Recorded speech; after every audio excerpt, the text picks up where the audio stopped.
What's going on, everyone, and welcome to another episode of Talking in Bits, where we walk you through Bitcoin bit by bit so we can provide you the information that you need to succeed and persist. Back for episode 17, and we want to thank you guys for joining us. I'm half the team here. I got Ben in the house. What's happening, bro? Another good week. Well, depends on who you ask.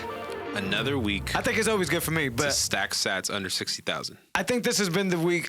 I'm glad you said that. We could go right in. I think this is the week where I've gotten the most messages. Yo, yeah. What's going on? Like, hey. They love hitting you up. Like you failed. That's when they'll hit you up. They'll either hit you up when the price is crazy. Yeah, that's true. Or they'll hit you up on a pullback. Like, yo, like you're a liar or something. Yeah, like I got somebody who got in at 59 and is like struggling right now. Like, what's it? And I'm like, look. When I talk to people, I mention the phrase time horizon. Yeah, right? Important. If you want an overnight flip, lose your money on Dogecoin, lose your money on whatever other altcoin, right? You're going to buy the top, you're going to sell the bottom, and you're going to not want to trade. Yeah. You don't need to do that with Bitcoin. Just buy and hold. Simple. That's it. That's Simple. The only rule. Yeah. I lost thousands of dollars last year trading stock options. I made thousands of dollars this year and last year just buying and holding Bitcoin. Yeah. This shit is easy. There's no stress. Like, you don't have to overdo it. Like, even for someone, I work from home, right? I don't work a day job. I have time to focus on trading. Yeah. And people don't talk about like the amount of stress that it does. I agree. You know what I mean? Taxes either. I don't hear a lot of people talk about the taxes. Taxes, you're paying capital gains tax, 20, probably around 20%, 30%. Well, taxes is not necessarily how much. Is that like if you're not good with it to start with, you may not want to add that to your taxes. It may not want to be a thing you want to keep control of because they're picky about that stuff. Yeah, as they should be because of the capital gains tax. Right. I don't understand that side of it, and you know, the monetary part of Bitcoin is not really exciting to me, that financial aspect of it. But yeah, I'm glad that, you know, like I hear some people say, I'm glad that I'm outperforming some of the best investors' portfolios just by buying and holding. Being me. Mm-hmm. Just by just doing the natural things that I do, shopping at the places that I shop, thanks to the lollies of the world and stuff like that. Just for me being a normal dude. Lolly had some 420 action going on yesterday. Did you? That's just smart marketing. They like partnered with like some type of weed store, and they were like, "Look, you know, they did something special with a specific merchant," and so it was just smart marketing. So I saw that and I was like, "Good for them." I really like their marketing. There's those companies that you like can't stand their marketing, and Lolly's is like it's pretty good. I follow the CEO of Lolly. He has some good stuff. It's like Alex or whatever. I think so. Yeah, he says some funny stuff. I like him. It's just everybody seems the same in that community, and those guys are doing it. You know, since then, 55, 54, I think when we started this show, it's probably somewhere in the 55, 54 area, 54 probably. Yep. I'm not worried one bit. Yeah. I don't buy into this for this stuff anyways, so it's easy for me. But what are your thoughts on sitting around that time? Yeah, I mean, if we had the conversation of you should buy Bitcoin last year, you'd be looking at a $5,000-$6,000 price. Yeah. You know, a little over a year ago. And if I said, hey, you're going to hover around 50,000, maybe for a few months, would you be okay with going from 5 to 50 in a year?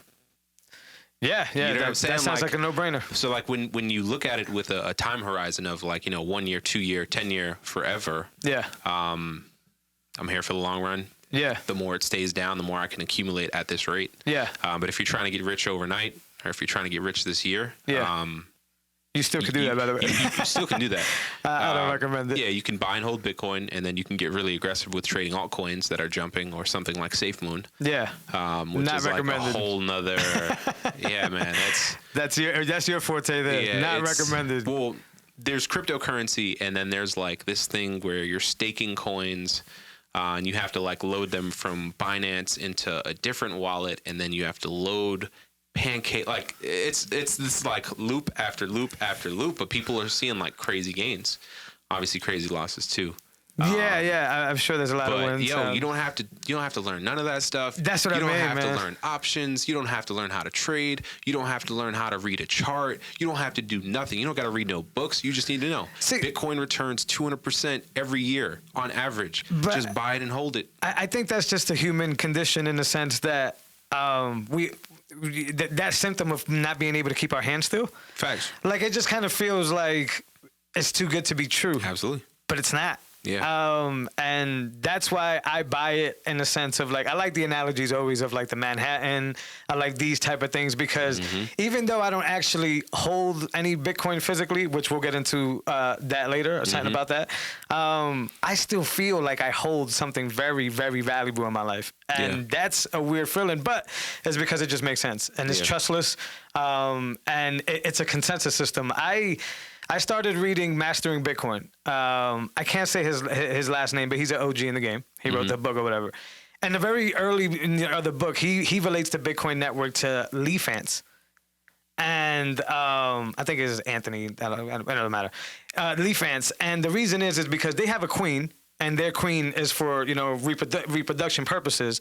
But none of the hive follows the orders of the queen. It's a consensus thing. They work together and they do these things because the colony says they have to do this, not because the queen says it. That's fire. And he relates that to Bitcoin. And that's what I'm saying. Like, we can't keep our hands still because there's no reason to dabble in shitcoins. There's no reason to even go through the headache of all that. Yeah.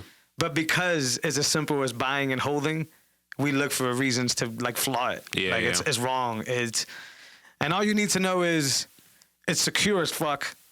You could buy in and buy out whenever you want.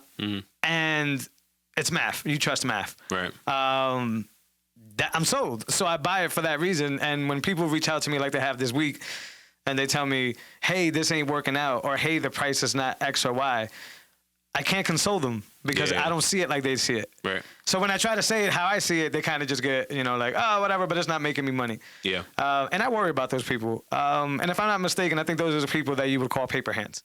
Yeah, absolutely. You could just feel it, right? Absolutely. Like, it's like, he's not going to last too long. Yeah. Yeah, I mean, people just have unrealistic demands. They just want to get rich quick. And that's why when I talk to people about it, especially when they're going to invest, it's like you have to have a long time horizon. Yeah. This isn't an overnight. This isn't a week-to-week thing. It's going to go up week to week. It's also going to go down week to week. But it's going to average around this. So if you're not on board with, 5 years, 10 years, forever, don't get it. It's no good. Like I wonder this, and you can answer this if you can. If you were to buy the Mona Lisa, would you sit at your kitchen table looking at it and say, how much is it today? Or will you just let it live? Yeah. Yeah, I mean, with something like that, you let it live. And this is what it is to me. The only reason I'm going to try and sell it off is either there's a crazy offer or I need the capital. Sure. And it'll be long, though. You'll hold on. That'll be the last thing you sell. Let's put it that way. Yeah. So it's like, that's what it is to me. And how do you explain that to somebody when they're just trying to get rich? Yeah. When they just want to see that number go up. You talk to them in real estate terms. Hey, this is going to be the new. I'm not good in that arena either. So the new Times Square or whatever. Like, I don't know. Yeah, I've tried to drop that line on people. Yeah. I mean, gold seems to work, especially with the boomers. That seems to be a very popular thing. Yep. But to me, it's just like, I mean, I've used a lot of different ones. I've even gone with the market, which I hate the market, but I've even gone to them and said, well, if you don't believe me, just check out the price. Yeah. Right? That speaks for itself, right? And a population of people that can pretty much put their money wherever they want. Mm-hmm. Just go check out the price. I was listening to Sailor talk, speaking about people putting money where they want. And he was just saying, in general, there's $500 trillion in assets in the world. Bitcoin only has 1 trillion right now. They can go far. I never knew how much all assets accounted for. You know what I mean? Yeah. Cash printed, real estate, gold, silver, like all that jazz. Yeah. And none of them have the properties of Bitcoin. 500 trillion, bro. It's like we're still so early. Right. So wait till people start noticing that Bitcoin maximizes these properties and make it dope. I think it was a Sailor quote or somebody, I get lost nowadays in my feed, but somebody basically was like, good luck trying to send gold over a phone. Absolutely. Good luck. Absolutely. Like, it's just one of those things where it's like, this thing kills money and what money is. Did you hear Breed Love on Lex Friedman? Nah, but I saw a couple posts. I didn't finish it. I'm like it's like a 4-hour conversation. I mean, I'm used to Rogan convo, so I'm in it for that long. Oh boy, does he get like into some crazy bag, man. And it's just that type of understanding of Bitcoin is what I think needs to be presented forward. That's kind of what I aim to do. I won't speak for you, but that's kind of what we aim to do. It's different, man. Yeah. This is not just a company you buy into or some crazy, like, the system works so well that it's incredible. And then you put the whole, like, mystery aspect of Satoshi and that disappearing act. And, like, if there isn't something that's, like, decentralized to its core, the person that could have benefited the most in this world from this one thing, even if he was known, decided to just walk away from it. Yeah. Like, if that's not meaningful, I don't know. I can't help the people that track the price. It's more than price. It's completely different, man. So yeah, I think when you read the Bitcoin Standard, and then you pair that like with that idea, where like this thing changes the world. It is in so many ways. Like this isn't. You're not buying Apple, on the first day of their existence. You're not buying Facebook on the first day of their existence. You're buying something that's going to change the world's monetary structure. It's insane in the biggest way, and it's going to empower people, especially poor people who have no resources. This is going to absolutely change their life more than the Americans who get filthy rich. You know what I mean? Because America's already a super rich company, a super rich place, country, right? Yeah. It's powerful stuff. I mean, we got Jack Mahler's in El Salvador. Yep. He's been out there. You've been seeing his tweets. Yeah. No, and he's like, we're bringing. I follow him closely. He posted the strike data, and he was like, we have this many downloads so far, and or I think Apple Store placement. Sure. For most downloads. They're banking the unbanked and doing it well. Man. Yeah. So and they're over in Europe now. I think they're launching something else over there too. I'm super excited about that. Yeah. Shout out to Strike. They gave me 20% off yesterday on my wife's birthday gift. Baller. Shout out to them. 20% off. Yeah. They're just cool stuff. That's another example. But yeah, what Bitcoin has done to me personally has done to these regular dudes. He's a college dropout, if I'm not mistaken. It's just one of those things. I can't. Said me too, man. Yeah, college dropouts, bro. You see what it does to like that type of individual? Like it could just, like you said, transform their life. And back to the consensus thing, it does all this without somebody spearheading it, right? You gave the Apple example. But even Apple was just a correlation of like 10 or 15 people and their decisions with whatever they did. Yeah, actively. This is like the ants. This is a consensus thing. We're all putting our money into this because we all agree to the rule. There's no changing the rule. We don't care about and that's why contributing to this network is powerful to me. And listen, this thing, honestly, I know it sounds weird. This thing could go down to $1, and I think I'm holding on to what I got. Absolutely. I'm pretty damn confident. If it went down to $1, I'm buying more. For sure. Fam, I'm not selling off what I have. For sure. But it won't. It won't. That's the most sure I heard. Let's get into regulation real quick as we're talking about how important it is to us, right? Because this morning I got to one of the first few conversations in the morning was, hey, I heard some stuff about regulation going on. And when I brought up my argument, which I'm going to let you go first before I bring up my argument, the person basically told me, you're fooling yourself if you don't think that it can be regulated. So I sounded like a super maximalist, and that wasn't what I was trying to sound like. I was just trying to impose to them what I'm going to say. But please, what do you think about the regulations that you've been hearing lately, and what do you think about Bitcoin? Which regulations? I don't know specifically. The SEC stuff? I think there was something coming from the White House too. Yeah, the Biden administration plans to, XYZ. Exactly. They're still trying to figure out what the hell Bitcoin is. Yeah. And then they're trying to figure out, they're defining it as a certain type of asset class, so it's classified as like real estate. Yeah. They're still trying to figure this out, man. That's a bad idea, by the way. The whole world's still trying to figure this out, and hopefully the best people in the government have a good understanding. Yeah. And we've been seeing a lot of, people who hold government positions that are supportive or accepting of Bitcoin. Right. So hopefully the White House has that going on, and hopefully it's not a problem. If it does become a problem, I don't know. What do we acquire? Non KYC Bitcoin? Do we just start buying peer-to-peer Bitcoin and just go cold storage like you guys? Pretty much. That's what I was telling the gentleman this morning. I was like, this is different. Right. Like, I know regulation in the past should scare you because it usually means that some BS is about to drop. Yeah. But all they can literally do is just regulate the crap out of the marketplaces. Yeah. And that's death to them. Mm-hmm. Because there's no fiat being exchanged. Nobody's doing anything with no money. Like, that would be a dumb thing to do. But if they do, like you said, okay. Yeah. Well, let me meet up with Ben, and he's about to send me this X amount of worth of Bitcoin for X amount of dollars. Exactly. Because he's mining and I'm mining. And we don't need y'all, and we're still gonna own this, and then it just makes us that much more powerful. And then what I was telling him is like, look, every time they try to say that they're gonna take away guns, what happens? Mm-hmm. Everybody runs out and gets more. Mm-hmm.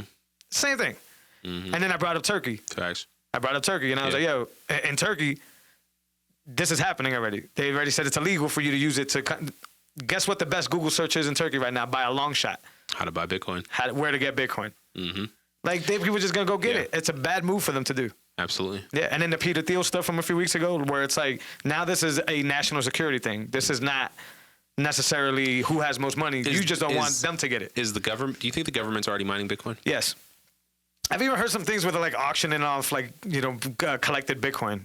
You got to have Bitcoin. You could just keep that. Why wouldn't you keep that? They had seized Bitcoin that they're auctioning off now. So auction it off to the guy that they paid to stand in the audience and buy it back for them? Probably. And then they took the profits. Yeah, it's always that's what I think these regulations are about. That'd be fire. I will say to the person I was talking to this morning, the credit that I would give him is this: he's right. Even if it doesn't do anything to Bitcoin, regulation usually makes paper hands and makes people go and run. Sure, yeah. Yeah. So when they hear, he's like, I'm not saying that they're gonna lock Bitcoin down. He was basically saying that when people hear regulation, the price is gonna drop. Yeah, paper hands.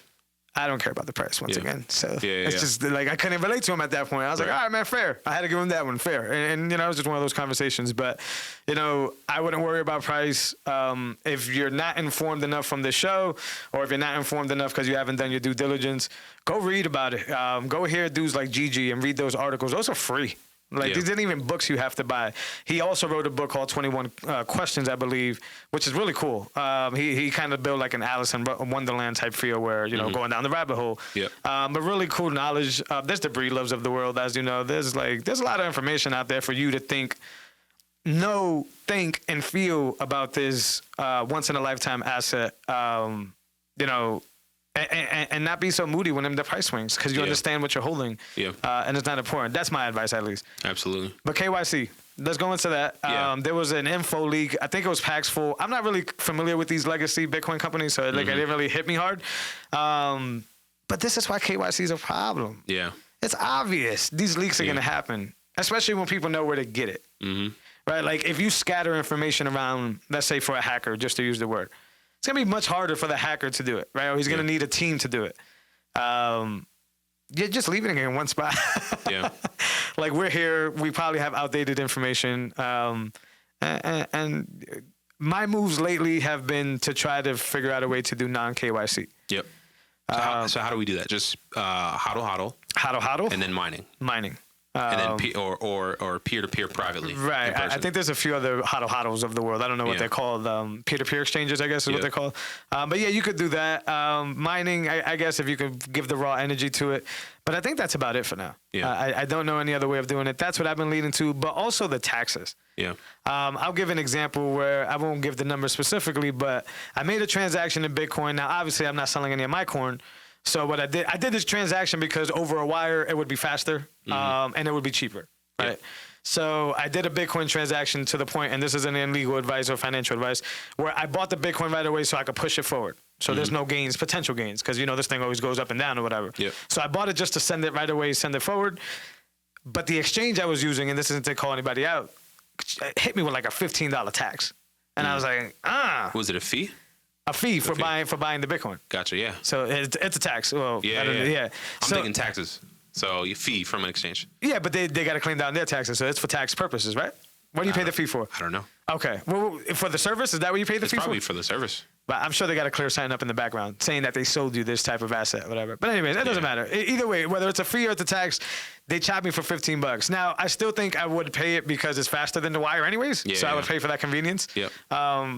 But if I had non-KYC, like a fast eligible, like a lightning non-KYC type deal, I'll be able to get that done in for like cents, like 20 cents. It's crazy.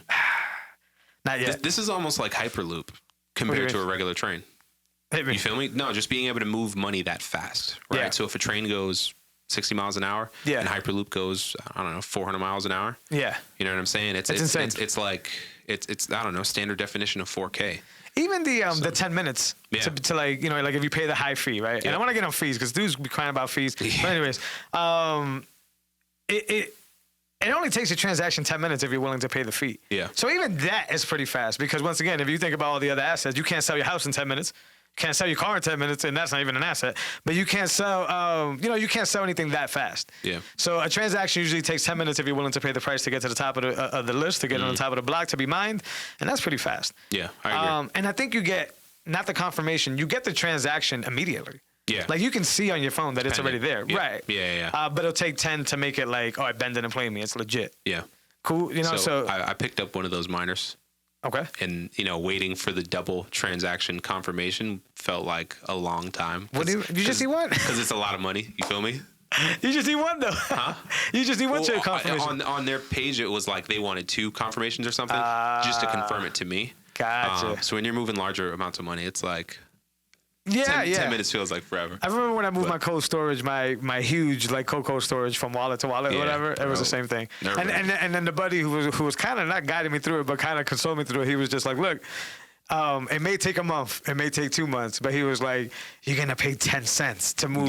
I'm not gonna dox myself, but X amount of dollars. He's like, "Just don't worry." He's like, "As long as you got the transaction ID, it's legit. It's gonna go through." I think it took like close to 20 days. It took a long time. I was nervous the whole time.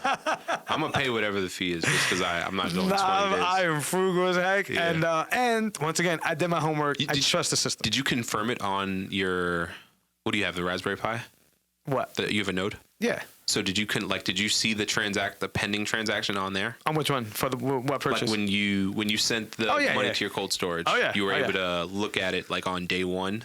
I see everything from my Node. Well, I see the same thing you see not using a Node, but I can verify 100% that it's my information and not a different blockchain or a different copy of the blockchain. Because remember, if there's like a double spend issue or something like that, you end up with 2 copies. And it's not to say, like if I go to, I don't want to dox any company, but if I go to a company server to fetch it from my phone or whatever, it's not to say that they have the right version. They could temporarily, until they reconnect to the chain, if I'm not mistaken, have the wrong fork of the chain. So imagine you like re-scroll your phone when you did a transaction or a purchase, but you got the bad fork that moment, and then you're like, "Yo, where'd my money go?" And your money's gone, or what you expected to happen didn't happen, right? What a node does is basically make sure 100% verifies, which is what we're about. It's not trusting, it's verifying. It's verifying that the information that I'm seeing in front of me is not tampered with. Because I'm not going to the internet to fetch the information. I'm going to my blockchain that I have a copy of to query it and get the information. And it's always updated or whatever. So it's super important to have a node to verify. I heard somebody say before that the nodes are basically like the security guards of the process to make sure that everything, the consensus is being held out accountable, and the miners are basically the workers that are getting the work done, right? So they get rewarded when we agree to consensus that what they did is right for us. I could be wrong on that, but I think that's the order. That sounds good. Yeah, that's the order I think it goes in. That's dope. It's just this self-accountability thing where like... It's genius. And everybody has a reward. Everybody has a position to play. And back to the ants again. That should be the name of this episode, Leaf Ant. Back to the Leaf Ants. It's just this thing where it's like, we don't have they have a queen, but we don't need a figurehead. We don't need a central authority. We don't need all that. We basically just trust consensus. You trust that when I'm pushing value to you, you know that it is. What I found out was really cool about Bitcoin transactions, at least, is that it's never made up currency. It's always just an input that you have that gets pushed over to you by the network. So it kind of always exists in the network. And then if I'm not mistaken, when I sign off, because that's all we're doing is just signing digital transactions. When I sign off to say that I'm going to push Ben this, is basically my once input that I got from somebody else for getting paid, for depositing or whatever, now turns into an output that goes to Ben. And then Ben carries that output for whenever he needs to send it forward. So that's how we don't get the double spend. There's a lot of real cool stuff going on under the hood. I appreciate the Bitcoin network. It's I forgot what prize it was, if it was like Nobel Peace Prize or something, but somebody said if Satoshi was still around, they deserve absolutely. Like it's just incredible stuff that wasn't new, but to get like 6 different types of pieces together and to be able to put it together to make this, like proof of work. I think Adam Black, which I follow on Twitter, I didn't know this before. I think he was the originator of proof of work algorithm, which is what the miners use. That's crazy. But long story short is that for the work that he's done and for the problem that he's been able to solve, problems plural, not only on financial but in software, when it comes to general Gizamine problem, I said that wrong, but there's a lot of stuff going on, and it's just incredible that we get to tap into this, man, and put our energy. Right, put our cash and our energy into this thing and make it go boom. That's why it doesn't matter if it's 55, 54, 30. It's still a safe bet. Back to Michael Saylor, I believe. Good luck trying to push a gold bar through a cell phone. Absolutely. It's just not going to happen. In the future, this is really interesting. Safe Dean got a question about Bitcoin being minted in the future, possibly with gold, like a coin. He responded that he doesn't see why that can't happen with an open dime or with a cold card. I don't understand the cold card one because it'll be more complicated than just a coin. But an open dime is dope. Would it be like jewelry as well? What, like a gold-plated cold card? Like a gold-plated, iced out, like whatever. Sure. Like if you can say, hey, on this with a cold card in it. Yeah, like in this cold card, I'm gonna pay, whatever. Here's $50,000 in this cold card, and there's like a once in a lifetime cold card. I could see that being exchanged or whatever, or like a 50 bill of a cold card. But the open dime makes more sense because they're small and they're disposable. Gotcha. So you can't do the double spend because you can't just make money up twice. But a code card, what I found out is really cool is that you actually need to break the code card in order to use the code card. Like a one seal type deal. And then after that, you have to throw it away. Gotcha. So I can see where you mint a bunch of these with gold around them. That's fire. So I could have like hundreds in my safe. Oh, yeah, you could do that now. You feel me? Or thousands in my safe in Bitcoin. Yeah, you could know what you're going to give somebody moving on and literally get an open dime. What do those cost? Pretty cheap. I'm going to guess like $50. I don't know. Maybe less than that. They're only usable once. And I don't know how they get loaded. Yeah. Do they load them? Do you load them? That's fire. Because I know once you break the seal, that's the use case. You have to use it at that point. Yeah. And you can't, like, it's not like a storage where you could go back and forth. It's just a one deal. So yeah, you put a coin that has a value, $10 in Satoshis or whatever, and you put an open dime, and every time you have one of these, it's worth $10, and you can hand it over, and the person could cash it in somewhere. But that's very far off, I think. Yeah. I don't know. You could do it today. You can buy an open dime, but will people legit take it as currency? Yeah. I don't know. I think probably not on a merchant level, but on a peer-to-peer, that's super cool. Bitcoin Zay was talking about doing something like that for Bitcoin Miami. Okay. But taking those and then putting them around the city and then doing like a scavenger hunt. Cool but weird, but yeah. They probably have massive amounts of Bitcoin. I just think about, like, what's that show, The Amazing Race? That's what I think about. Probably, or some Netflix game show. But fam, I'm down to hunt Miami for... Depends how much it is. They probably got 10 bins easily in some of those. I don't know. Bro, 100 grand? Sure, it depends, dude. These dudes got millions, bro. I won't say no, but I tell you that I'm not gonna look like a fool for nobody. Yeah. You ain't gonna catch me on no camera hunting for no. I'm all set. I'll get my own Bitcoin. I'll be all set. Thank you. But yeah, like if it's like a cool little fun game, like the basketball thing sounds dope. Yeah. Like being able to just play and then whoever wins gets the dough. Like that just makes sense to me. Scavenger hunt.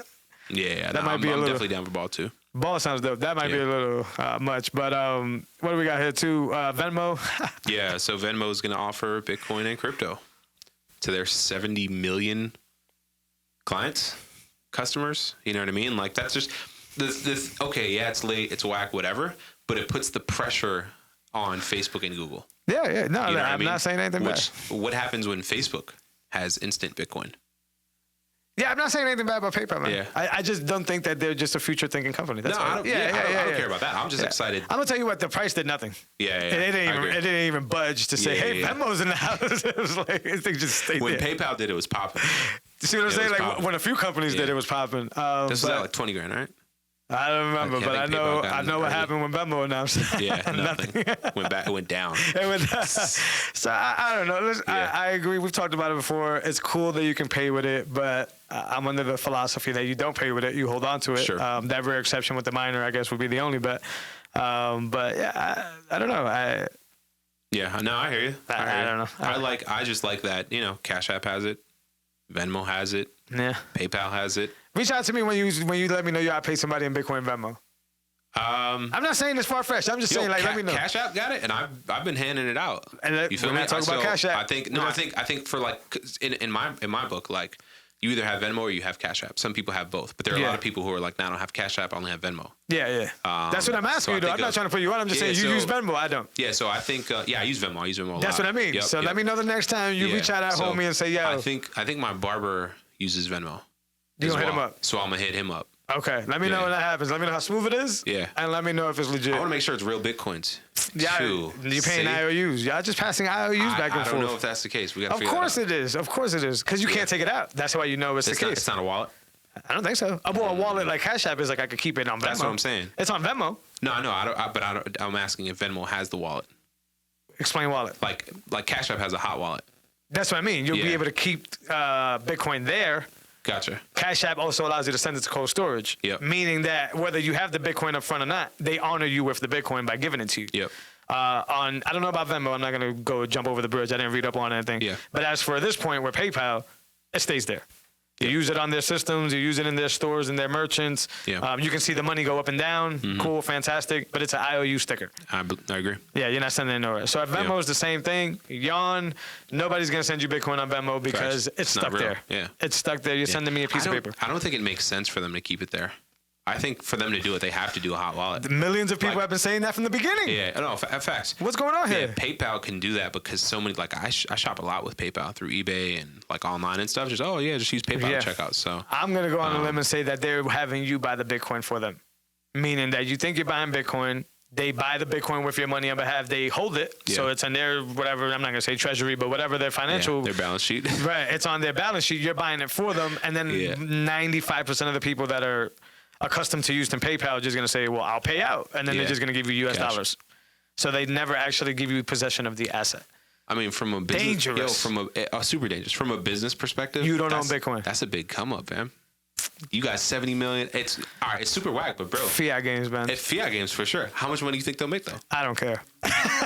like I know Cash App has made a lot of money with Bitcoin, and I don't care about that either. But because Cash App at least gives me the ability to send the corn to my my herd, right, to my spot, which means that I don't care if it's an IOU while it's in Cash App, as long as you honor the market price that I bought it, which they do with the Satoshis. And as long as I mean, their limits are kind of went, but as long as they give me the ability to say, yo, cold storage time. I've done it in different places. I've used Cash App as a receiver wallet. So I use it all the time as like Lolly payouts. I use Cash App. I gotta check my Lolly stash. I wonder what Fold payouts. I use Cash App. I got access to the Lolly. I think it's like a sneak peek app or whatever, like their full version of the app. Dope. It's insane. It's really good. I haven't shopped with it on there, but it's a better layout. You can actually do the transfer now and see your wallet balances and all that stuff from there.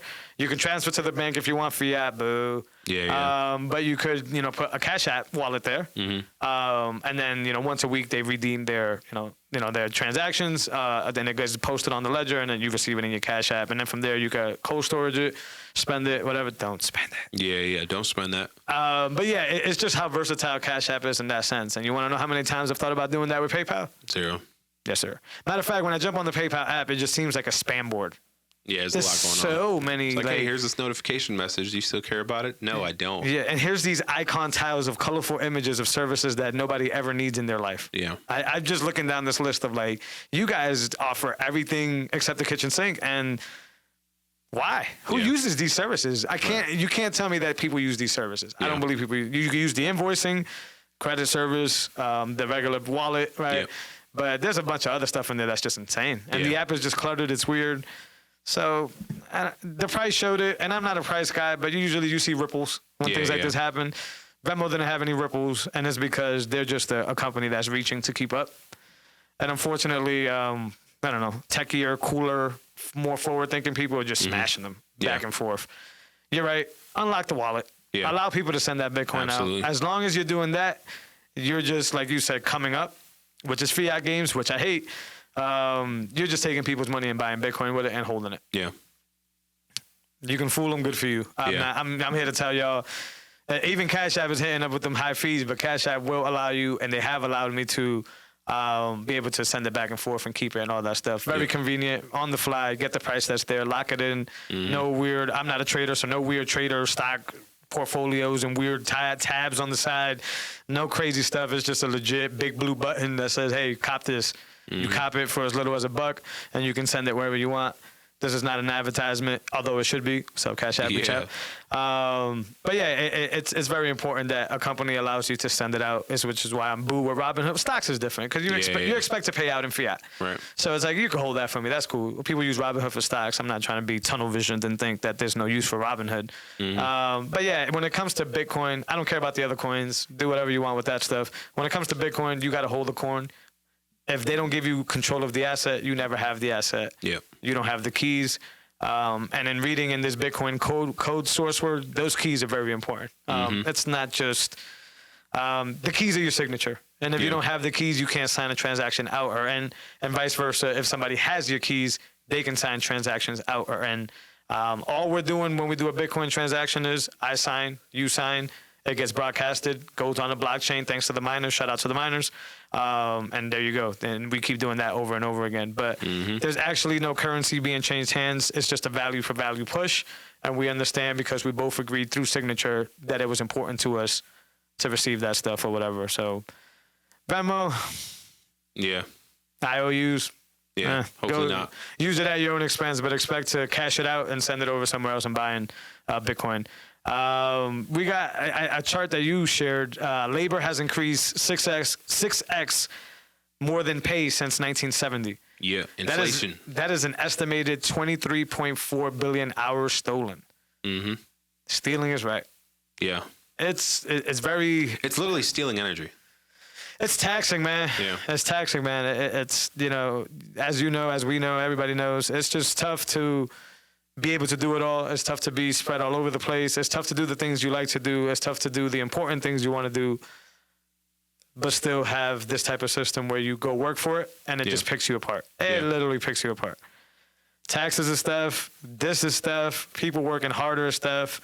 It always baffled me when, people want stuff for free. Yeah. Because this is the price of that. Yeah.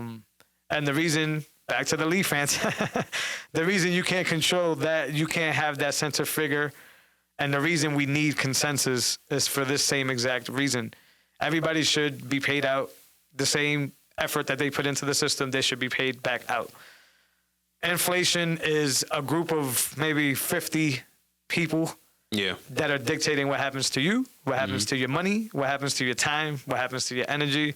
Melting ice cube is the famous analogy. They're just picking us apart, dude. Yeah. It's terrible for the people that don't understand. It's terrible when you tell them, and for whatever reason, they don't seem to care. Yeah. But this is happening, man. And graphs like this just hit me on it because you go through it every day, man. You just you do stuff you don't want to do for people that don't deserve you. And it's just because the way the system is set up. Yeah. Pay taxes. Yeah, man. And the worst part of it all is that, there's going to be so much more inflation incoming based on what's happened last year and this year. So For sure. Another reason to hold your money in Bitcoin, hold your money elsewhere, hold your money in the Mona Lisa, hold your money in the, Ford GT collectible car that we were talking about earlier. Yeah, vehicle. You know what I mean? Like, I don't agree with that one, but some type of, that's like a hard collector asset. Yeah. Ford GT, bro, those things go $500,000. I do know there's cars that hold their weight. But it's like a Bugatti or whatever. You know what I mean? Like, gotcha. Yeah, just store your money. I guess is what you're trying to figure out where you're going to store your energy. Yeah. And we're going to tell you that the best energy is Bitcoin. Yeah, absolutely. Yeah, so. I tell my wife this all the time where it's like, look, think about the ability of being, 30 years old, right? And then storing your energy for 6 or 7 years, maybe even 8 years, right? And then being able to unleash at the age of 40, not only all the knowledge that you built up there in your 30s, but now having this wealth, this energy that you can unleash in tandem with the knowledge that you've gained. That's how people succeed. Yeah. That is unbeatable if you can get that perfect combination. And like you just said, I think Bitcoin is the best vehicle for that. But I also think that Bitcoin is much more than that and will make you find out more about yourself, make you find out about BS that you're putting up with on a normal day that you most likely don't have to put up with. And remember, this is an invisible asset, right? Like this is making you, question the world around you and like the Matrix examples that we hear all the time. And it's making you do that because of the power of what it does. And it basically just gives us our powers back. I've been ranting lately on Twitter about Lightning and how it's giving the powers back to the creators. Yeah. And that's what I mean. It puts you in a position of, damn, I got to break bread with somebody I don't know, meaning that, like, if I do a video on YouTube, I have to depend on YouTube to give me the spot to host it, right? So I got to break bread with them somehow, whether it's, the good side, they pay me, or whether it's the bad side, they ban me, right? Like, I still got to break bread with them some way or another. This gives us the ability to say, nah, fam. We don't need you. Yeah, and this is different, and it's an invisible asset. Yeah. We're agreeing, like the Leaf fans, by consensus, that this information is important to us. Yeah. And that's why it's super hard for me to answer the question, what is Bitcoin? Yeah. Because I can't show you. That's still a hard question. I can't show you. I mean, it's a lot of different things to a lot of different people. To some people, it's money. To some people, it's not. To some people, it's meaning. To some people, it's philosophy. To some people, it's sovereignty. To say it's just completely different. And all I tell people is, you name me one other asset or one other thing that does that has this type of tangibility, right? Yeah. And if they want to narrow in on money, then you tell me what other money or what type of currency masters value. Right. Right. Like Bitcoin does. Right. Yeah. And then we get these we get these things where it's like, oh, well, that's flawed. Oh yeah, well, this is a protocol. We'll just update it. We'll just fix that. Yeah. You were never able to do that ever in the history of life. You were never able to get a piece of something and say, yo, oh, don't worry, I'll take this gold back and I'll make it gold 2.0. No, it's gold. If it's battered, if it gets lost, if it gets whatever, right? Like, this thing is like, you know, like Taproot implementation that's coming up later on for more security and stuff like that, which I'm still a little confused about. Yeah. But I like the process of the leaf ants, of the consensus. We all have to agree with our nodes, and the miners, I think, in this situation have to agree that Taproot is it and it should be applied. If they don't, they go back to the drawing board. It gets kicked the hell out, and the developers have to give a better reason and a better incentive for the majority of the network to do so. This is why they're proposing a change to... In addition, this is not changing the core, right? So I believe Taproot has to do with security. Gotcha. And I think it's sort of in the sense of what SegWit did to addresses, right? So it's just another privacy protector. I don't know much about Taproot, but yeah, the way things work in Bitcoin is not one person can make a change. So Bitcoin is open source. People contribute to Bitcoin. And if there's something that is proposed to help the network, sort of like level 2 Lightning, right? Like these Taproot, I think is Beck32, which is the addresses, SegWit, things like that. When these things get proposed, they get worked on, they get polished, and then eventually they get tossed into the network, right? So it's like hey, and then I think between the miners and the nodes, but I think the miners first have to decide that we're still cool with mining under these rules. Yeah. And then it starts to spread around miner for miner, node for node, and then eventually our fork becomes that. So then we all roll with that, and that's the consensus. We all have to agree. And remember, this is an instrument that you could just walk away. So for somebody to tell you that you need to agree with Taproot, need to agree with Santa Bitcoin, first of all, understand that if the majority of the nodes are with it, you should probably roll with it too. Yeah. But second of all, understand that you could just shut off your node, you can get rid of your Bitcoin, and you could just walk away. This isn't something that requires you. This isn't even something that's related to you, but it helps you. Yeah. Right? We wouldn't get these scaling options that Lightning has given us without these like multi-sig, smart contracts, which always makes me laugh when Ethereum dudes hit me with the smart contract thing, and it's like, you don't understand what Lightning is because it's just a bunch of smart contracts. But yeah, once again, if something is flawed, the community together as a consensus figures out a fix for it and can improve on it. So if I were to go, I don't know what the exact like Bitcoin core number is right now, but if I were to say, you know how people say we're early, I still say we're 1.1. We're version 1.1 of an unlimited amount of updates. So to see a 1.1, and usually a 0.1 means that there's small fixes to the 1. Right? That's how the updates work usually. And then when you get a full number up, like a 2, it's like a major implementation. We're 1.1, and we could go 1.2, we could go 1.3, and we could even go deeper and do 1.1.2, 1.1.3. Like, it's just getting infinitely better. That's why it's fun listening to Michael Saylor yap around, because he seems to understand that this is just important. Like, for all the reasons we talked about today, but important as a, like, this is just dope tech. Like, this actually works to do something really cool. He was the one in 2012, ahead of the iPhone tech. Like, we all knew smartphones right at that point. But he's just like, listen, the iPhone doesn't need to reinvent itself every time. It just needs a faster, software. It needs a longer lasting battery. It just needs just a little bit better, You would continue to improve yourself, and you've seen what Apple's done in 8 years. Right. So I think about that, and I think about Bitcoin. Like, we're just seeing the beginning implementation of Lightning, and Bitcoin in general. So like, what does Bitcoin look like 8 years ago from just like a day-to-day standpoint? Like, do we have Facebook wallets? I mean, they're going to have to push eventually. All these Apple wallets. I noticed something earlier. I used to code Android apps, so I still follow a lot of the Android stuff. Yeah. And they released a new version of what they call their Jetpack, which is pretty much their kits or whatever. And there was something in there called crypto security. And that's for the Android developers community use. So I wonder if that has to do anything sort of with like early wallet implementations or being able to secure a wallet if a user has one. I didn't look into the docs of that, but I found that very interesting. But it's only a matter of time for all these companies to do it. But the thing is with these 1.1s and these 1.2s is that every time there's a point whatever, it allows for new developers to come on board and show us new magic, new stuff that they can do. I've always been the guy that said that the closest thing to a real life magician is a coder, because they can make things happen out of thin air. Imagine when you get a 1.2 version of Bitcoin that does something that somebody's head just goes, and they just build the next craziest thing ever. And then we get to benefit from it because we get to ride it out. And this has been apparent not only in security, but in things like Lightning and these advancements that now will soon, they already are, but the big dogs like Walmart, you're going to be able to walk up, you're going to be able to scan that QR code, you're going to be completely anonymous in that transaction, and it happens instantly. Oh, that's fire. Like if I just want one item, I can just roll up and where would I scan? Like the Oh, price checkers? that's the next level. Like if they have the QR code right there with the product, then yeah, they could just walk out because Amazon's already doing those cashless stores, cashierless. That's So yeah, but I meant like when you walk up at the register, instead of fumbling your cards, because I do that all the time, instead of doing all this process or whatever, I literally just pull out my camera phone, right? I pull out my Zap wallet or my Strike wallet. I hit that little QR code, and my fiat dollars instantly turns into Lightning. This transaction gets settled anonymously right here on the fly, and I walk away from Walmart with the receipt already in my phone, so I don't even need that piece of paper that you're about to spit out. Right? That's fire. It's already happening. I bought my wife's gift yesterday, which was a really big gift, and because of Strike, not only did we save a lot of money, but the transaction happened instantaneously. Like I was able to pick this gift up and settle right off the fly.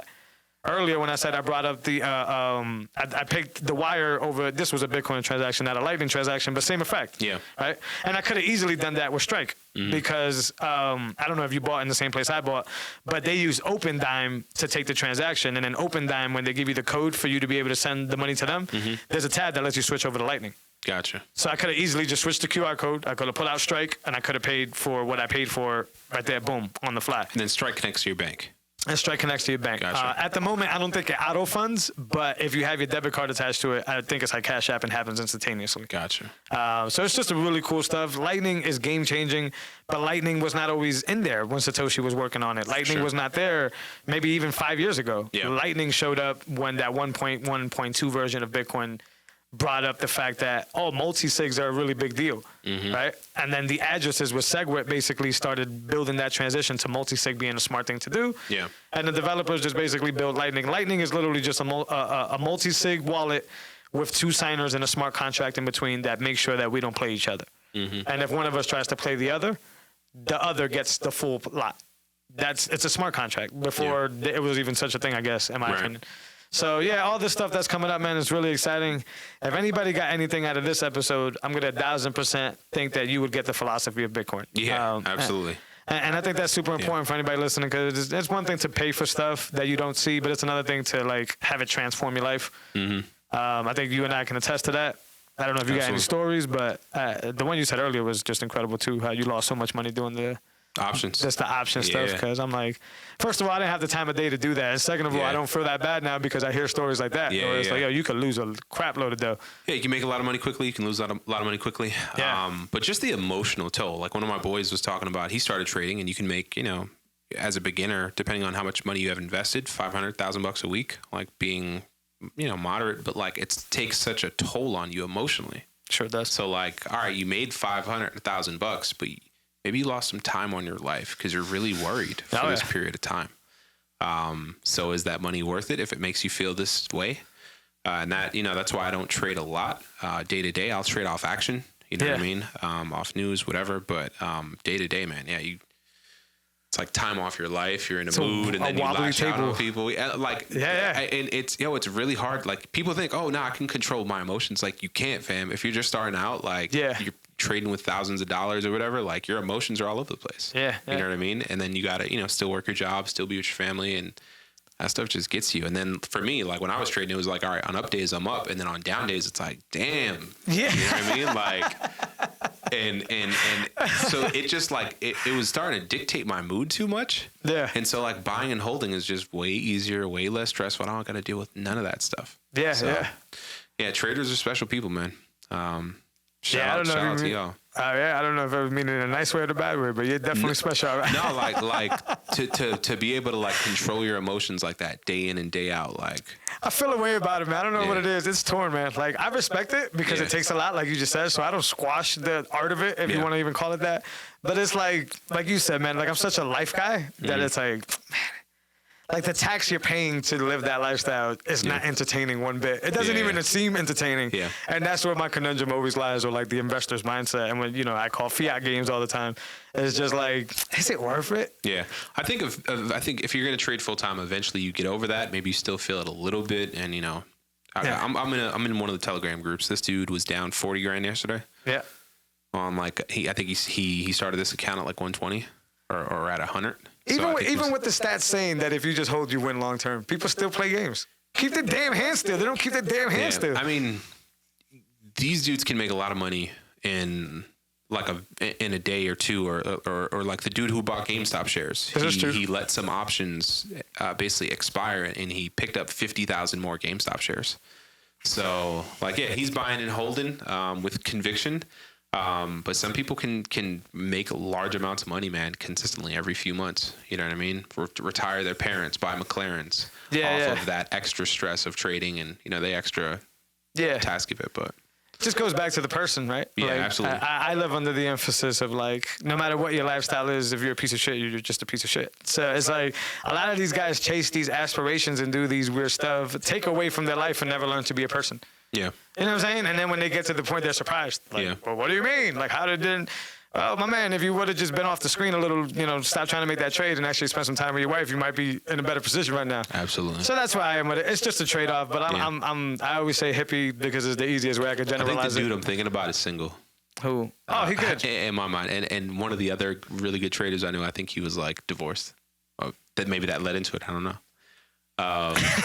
Maybe that's case in point. I don't know. Nah, I'm sure there are successful It's a lonely traders. life. It's a lonely life. And on it goes against the ethos of what you believe in Bitcoin, in my opinion. If everything that you do, especially on your waking moment, is for the fiat, because you're playing the wrong game, and it doesn't make any sense to me. It's just weird. It's like, what do you? So we're trying to leave this game, but we're still trying to play the game. Yeah.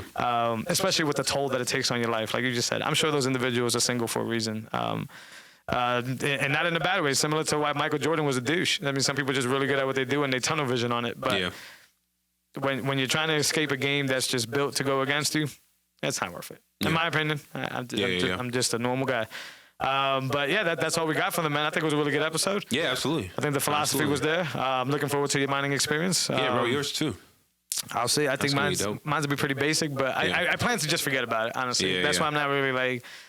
plus, it seems like the setup is pretty easy, so I thought I was going to have to get more technical with it, but nope. No. So I'm happy for it because I'm contributing to the network in that sense. Yeah. But I really just want to plug it in like an AC and just forget about it. Yeah. You'll be able to monitor it from your computer? Yeah, from a SSH bridge. Gotcha. Yeah. I believe you can SSH into it. I don't know if there's UIs like with Slush Pool or something like that where you could follow that. I heard of phone applications, but the way I interact with my node is through SSH.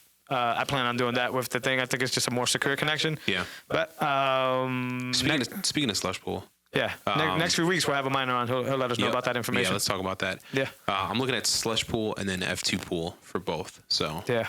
No clue. I asked a few people that I'm talking to about Slush Pool, and I got a yes and I got a soft yes. Yeah.